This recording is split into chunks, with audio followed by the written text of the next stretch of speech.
లోకశ్రేయస్సు కోసం అమ్మవారు సప్తమాతృకలుగా మారింది.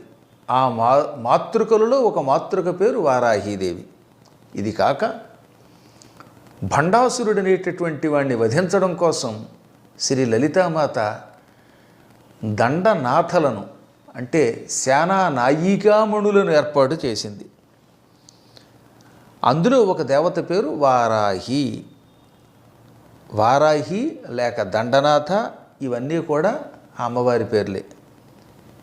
ఈ వారాహి దేవత ఆషాఢమాసంలో శుక్లపక్షంలో ప్రతిపత్తిథి అనగా పాడ్యమి నాడు ఆవిర్భవించింది. అలా ఆవిర్భవించి దండనాథ లేక వారాహి అని పిలువబడే ఆ జగదంబ 9 దినముల పాటు రాక్షస సంహారానికి అమ్మవారికి తోడ్పడింది. అప్పటి నుంచి